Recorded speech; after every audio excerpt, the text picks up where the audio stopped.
This is a Momentum Media production. Welcome to the Lifestyle by Design show with your host, Ben Handler, showing everyday people how they can turn buying property into a career. Sammy Gordon, welcome, brother. G'day, Benny. How are you, buddy? I'm good, my man. Hey, when did you first check in and around BAI? When did I first speak to you? What year was it? Mate, I think it was late 2018. I think it was kind of when I think heard the stuff initially, and then did the I think I did the course around about then. Late 2018, started 2019, around that sort of period. And how many properties did you have then? Out of curiosity, mate. At the time I was on 14, and then kind of by the time I'd started the business, I was up to 18. And then, by the end of 2019, I was up to 20. Yeah, I remember when we first spoke, right? And I couldn't recall it was 14. And I think, we're having this chat around just, your potential success path, becoming a buyer's agent. And I was thinking, dude, you're going to crush this, man. Like, you got 14 properties. And it's just been so interesting to see how your journey has transpired now. I mean, you're just this prodigy in the buyer's agent space. You've got this massive 7-figure business, team of 6. I mean, did you expect the journey to kind of unfold this way? Definitely not, man. It was a funny one. I had no real expectations of where it was going to go. I just wanted to, if I could do something I enjoyed and replace what I was making before, or if I could double what I was making before, which I was only making about 90 grand a year before that. So the dream was to maybe double or triple that would be great. And the other big thing for me as well was obviously being able to see a lot more property and kind of get into a lot more stuff as well myself. Yeah. And, a lot of the people listening to this would have seen you on the SPI title, heard your story. But for me, I've always admired just who you are, just how humble you are, how gracious you are. And I mean, I guess even just peeling back before you started Australian Property Scout, I mean, you're working on a rabbit farm, right? Is that right? Correct? Yeah. It was an old rabbit farm that the old boy had run from 81 till he sold the rabbits in the mid 90s, but he was still running kind of the feed mill production side of it. So when I left school, I was doing 3 days a week scaffolding and 3 days a week running the farm, helping the old boy with the farm, until that kind of became my kind of 6 days a week sort of employment, man. So it was cool. It was a bit different, mate. Couple of hours out of Sydney and just running an old rabbit farm. Yeah, it was cool. And it's crazy to think, you'd be happy just earning that or doubling that, and you've just built this monster business. And I guess you've helped so many people, right? Like, you've got so many amazing clients. I see a lot of your deals you post on, online, your success stories. I mean, you didn't come from a business background. So were you nervous jumping into, obviously, the entrepreneur business world? Yeah, definitely, man. It was very different to anything I'd ever kind of done before. Yeah, man, it was very different. I never even really thought I was going to kind of build and grow a team or anything like that. Even that side of it has been pretty cool. Growing and training buyers agents under me as well, who are almost like an extension of me, going out and finding deals that are at the same caliber of what I buy. But yeah, man, I never thought it was going to kind of go into that side of things for sure. And what about managing people? I mean, you've got a team of 6. You work with your partner, Morgs, and you obviously got other people. Like, how's that experience been for you? It's been good, man. It's been different. I think I'd said to you, I don't know, maybe 6 months ago or something, it was very different for me because I was never kind of dreamed or guess I never really had the idea of being a business owner. I never really wanted to. I guess I don't really know why. It just never really appealed to me that much. But it's kind of been cool. I think going back to that same way of training people how to buy like myself, that's been, really, I guess there's been a lot of, I guess, growth, personal growth and business growth has kind of come from the back of it. And I've really enjoyed it. It's been cool, man. And do you find like the discipline that you have carried, obviously you played semi-pro soccer. You wanted to get into military as well. Like, you obviously have come from a very disciplined background. So did you expect that would be transferable into the business world, those skills? I think it's probably more the commitment side of things because, mate, when I was, I lived about 2 hours south of Sydney, and I used to commute into Sydney every day for school. I went to a sports line in Sydney, which is pretty cool. But it was I think there was a lot of, I guess, commitment and determination. I had to stick it out. It was like 2.5 hours on the train in and out every day. And then obviously training, 7-8 times a week sort of thing. When you're kind of very committed and putting in that kind of, diligence, I guess, on that side of things. I guess that is from that side of having to stick with it and kind of keep pushing with it as well, for sure. It's a different beast, man. Like, even the BA, the buyer's agent model, it's a funny one because it can be hard to gain traction and get off the ground. And I know I was running it part-time pretty much almost the whole of 2019. I was kind of running it part-time because I wasn't picking up gaining traction all that much. And then it's just that, I guess, the persistence and that determination that kind of kept going. That's when it started to really pick up and take off. Then it fucking steamrolled for you. Yeah, pretty much. That's awesome. And the last, 11, 12 months you've bought, or could be 16 months, you bought 11 properties for yourself. Phenomenal. Yeah. The past 18 months, I think it's been about that. It's incredible. And I guess, and you'd know this being on the BA side now, and I was talking about this with Arjun on the last episode, like being a BA, it's hard for other buyers to see this. And you obviously were a buyer yourself when you were accumulating your portfolio when it got to 14, but you just get access to so much more as a buyer's agent. And you're building these, as you're seeing now, right, these agent relationships where it's so deep where you're getting these incredible deals put in front of you, right? Yeah, for sure. It was a funny one. Probably a glut of buying that I did was last year during COVID when a lot of buyers went missing. They're very scared of the market. There was this unbelievable deals that were on the table. And I honestly didn't even have the clients at the time. These deals are coming through. I didn't have people on the books at the time. So I wasn't letting them go. I was doing whatever I could. I had to low dock a heap of equity releases out of the existing portfolio, and was pretty much low docking everything I could to get them through. And obviously the market has turned in a pretty big way, and we're going through a pretty big boom. So it was pretty good to to have kind of picked up pretty heavily during that period. Yeah, well, talking about timing of the market, my former BA business at Cohen Handler, like December was always an unbelievable month to buy property, and I bought a lot of property myself in December because most people getting pissed at the beach, family parties, Christmas, all that stuff's going on. So most buyers are not turning up to inspections and calling agents. And a lot of the senior agents, not probably this year, but typically they're overseas as well, like skiing or in Southeast Asia. So I'm thinking that this year, given especially in New South Wales, if you're buying here, just with lockdown ending today, I feel like people are just going to just really jump on that freedom. And so it feels like when December comes around, they'll just be so switched off that it seems like if you're on the ground buying in New South Wales, I think there'll be some really good deals in December. What do you think? Yeah, I agree completely, man. It's a funny one. I'm always exactly the same. Like December is my favorite month to buy. I'll always work like right up until Christmas Day because there's these opportunities that always present themselves during that window that you don't see during other months. I'm a big fan of it as well. Because, it's interesting. A lot of people just go, let's wait to the new year. I remember when I was at Cohen Hand, a lot of the buyers would be like, I'll just wait to the new year. And I'm like, what are you going to wait for? Like after Australia Day, for everyone just to come back into the market, you want to compete against that. And it's just funny how buyers, they all think a certain way. Yeah. No, I completely agree, man. Yeah, it's a funny one. And I guess the type of clients that are coming into your world now that are working with you, I mean, you're building, from what I can see and what we speak about, some just incredible portfolios for people. Do they fit a certain mold? Like, are they first-time investors? Are they looking to kind of scale out the portfolio? Have you got any like similarities? Mate, I've got very, very opposite ends of the spectrum. I don't typically get too many people that are kind of already started or in the middle of their accumulation journey or anything like that. I get heaps of first-timers, and I love that because so many people get the first one or the first couple of properties wrong.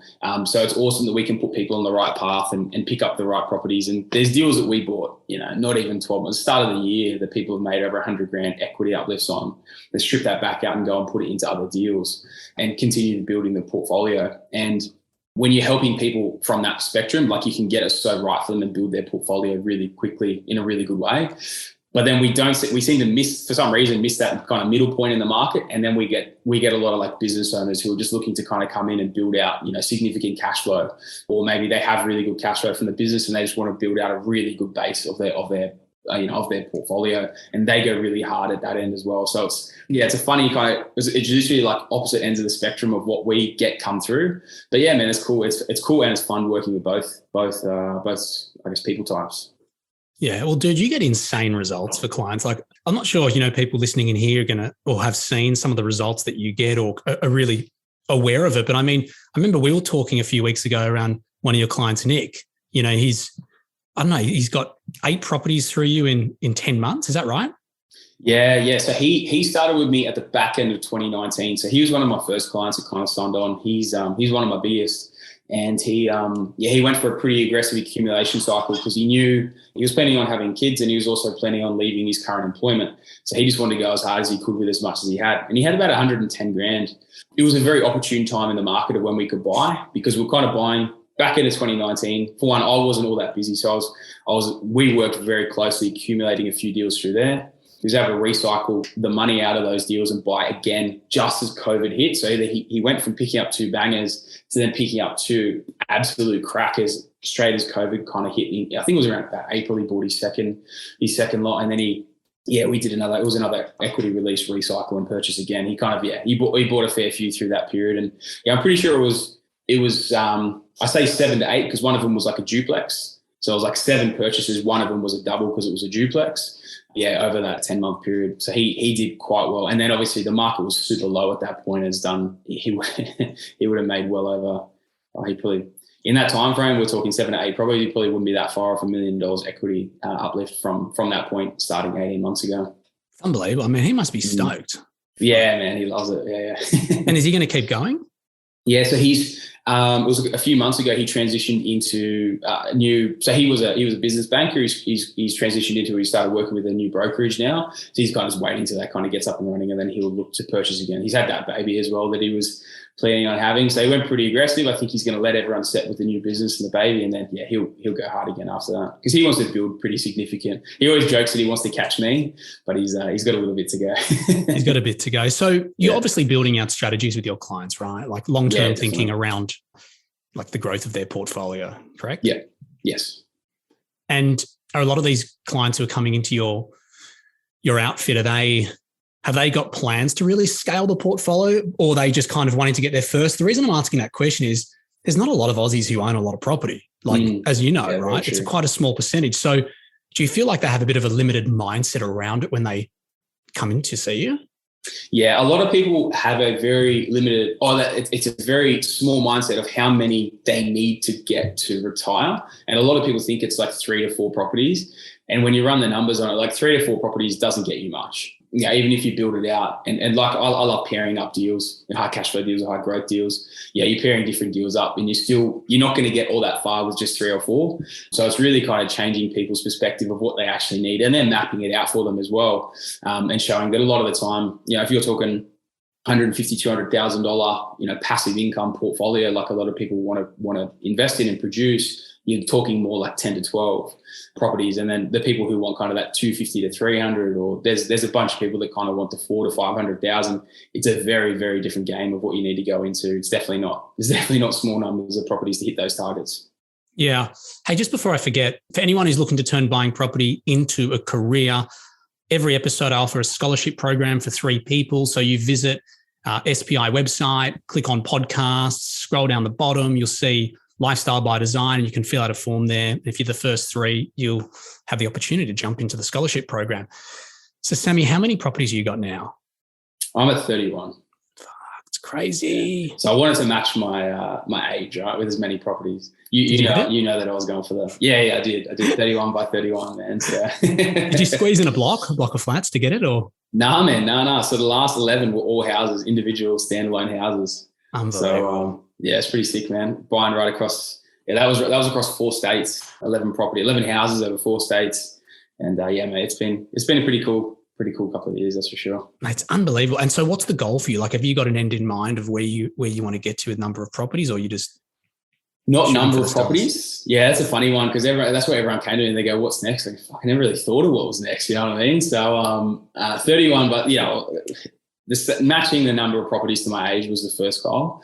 I have a passive income target of $500,000 in terms of passive income per year. So that is obviously on the horizon. Then that takes a few more properties than what I've got.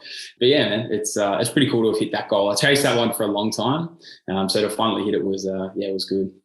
Yeah. I mean, so many of your clients must be so inspired by your, I guess, story, because you come from humble beginnings. Like you worked on a rabbit farm, you're chasing sport, then you wanted to get into obviously military, and then you're able to build up this portfolio of 14, like with the lifestyle that you had. And obviously now, running this successful buyer's agent business, like a lot of the people must be like super inspired to kind of, I guess, try and follow in your, I guess, direction. Did you see that?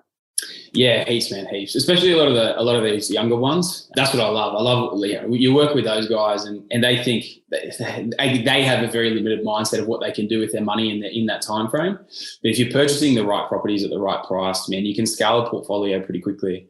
So yeah, mate, it's awesome. You map it out with them initially, and then when you're kind of going through and taking those steps, starting to build out passive income and the numbers in the portfolio as well. Yeah, it blows a lot of these guys' minds, that's for sure. Yeah. And, we've talked offline, like, dude, you need to do a podcast or something around, being this prodigy of, thinking beyond, whether it's 20 or 30 properties, because most people, and I ran a BA business for 11 years, and I know most people are thinking like, 3 properties or 4 or up to 6 or something, but you've really stretched the thinking and what's really possible in terms of your execution. I think it'd be so good, dude, for you to lead something like that. Or I think it'd be good to kind of shift the mindsets of Australians around, what is possible. Yeah, I know you've been pushing me towards it for a while, man. And I think it's on the horizon, mate. I just, as you know, I'm pretty busy. I've just got to find the time and put it aside. But it's definitely something I've got to put some time into, man. Because as you know, I'm writing the book for it as well. I think they'd probably go pretty well hand in hand, that's for sure. Yeah. And mate, let's talk about Jimmy. I know we spoke about Nick, and I've spoken to Jimmy before. I know he's one of your clients. I mean, he's got a pretty, I think, phenomenal success story with you. Like, do you want to share a bit about that? Yeah, for sure. So Jimmy, he's become a really good mate as well now.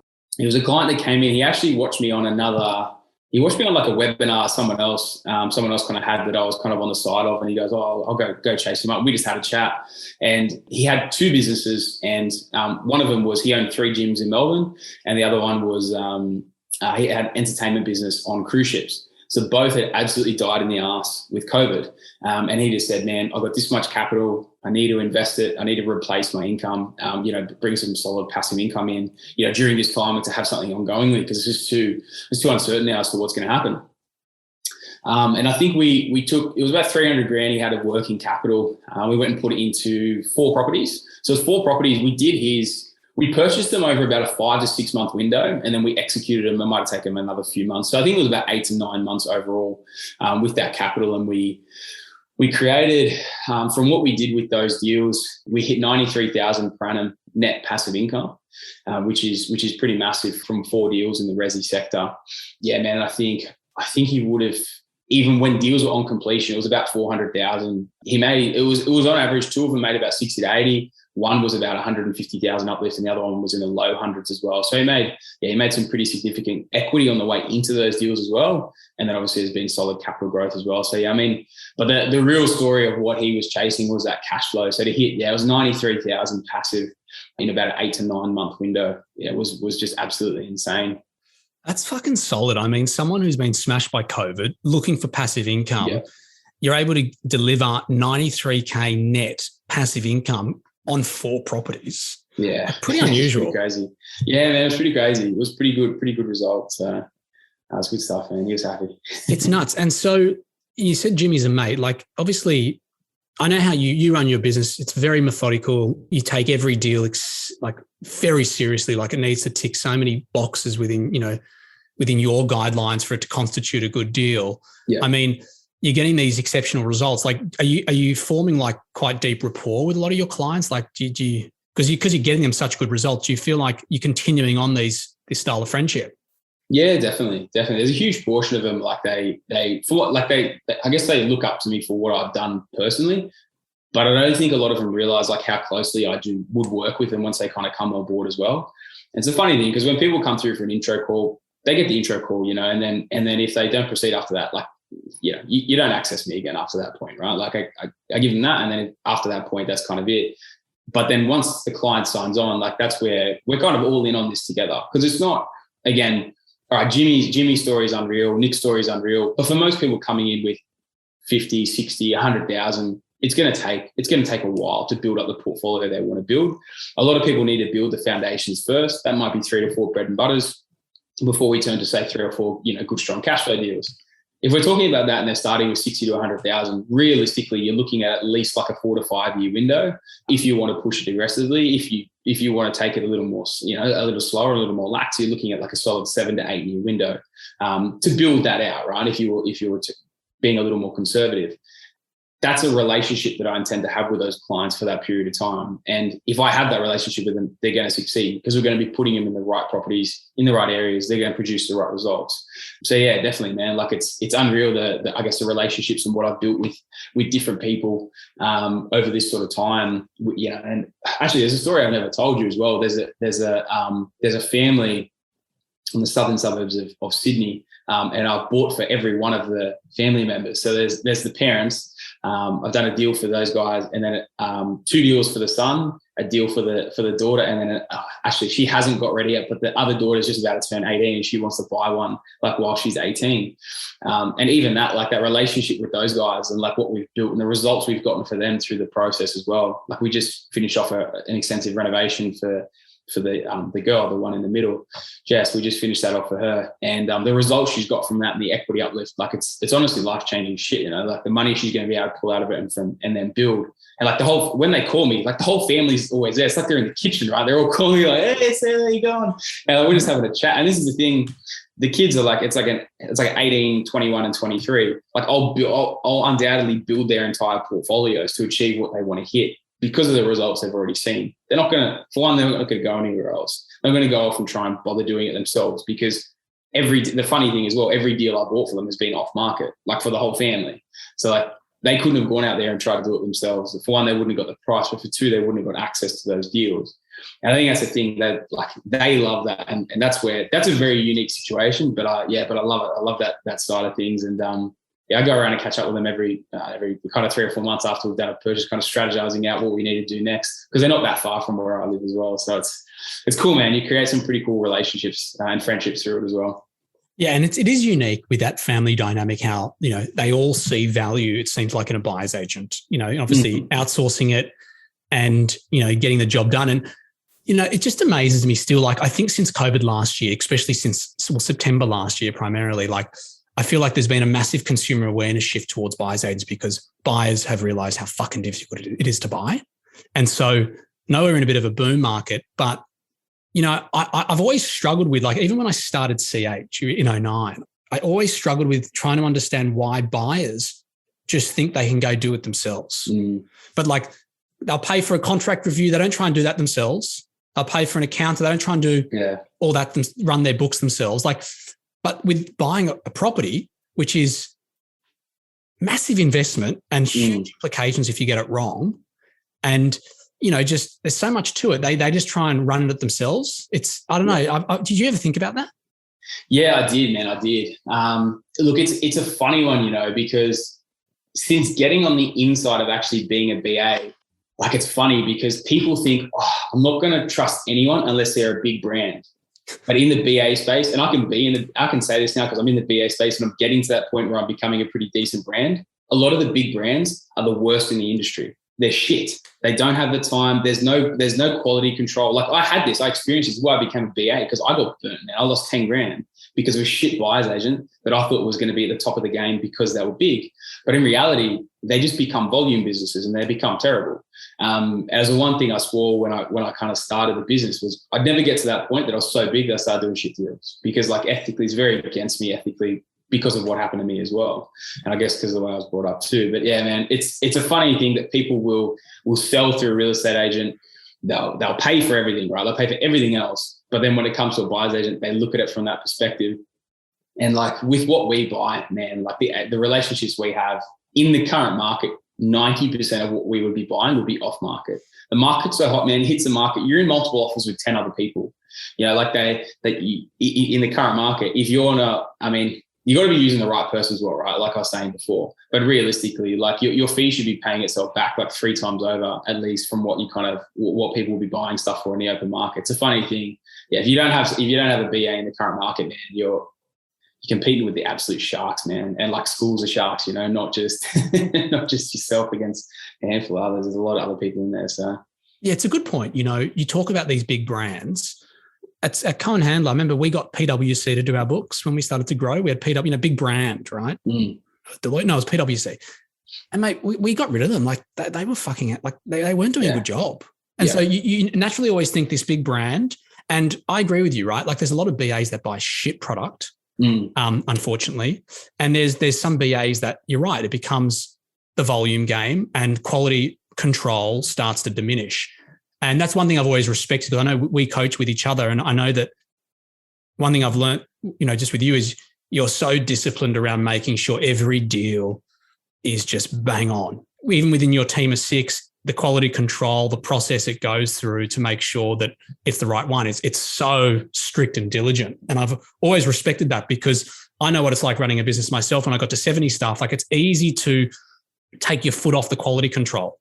It is. And you need to implement very strict processes and systems to kind of manage it. But yeah, you know, you getting burnt by a BA, like there's been so many people who have enrolled into BAI who have been burnt by a BA. Yeah. Which I think is also funny, encourage them to do the right thing. Yeah, it's true, mate. It's true. Exactly as you say. Like you say, I've always been, and you're always like, man, it's like your biggest bottleneck in your business is my quality control. And I'm like, man, I don't care.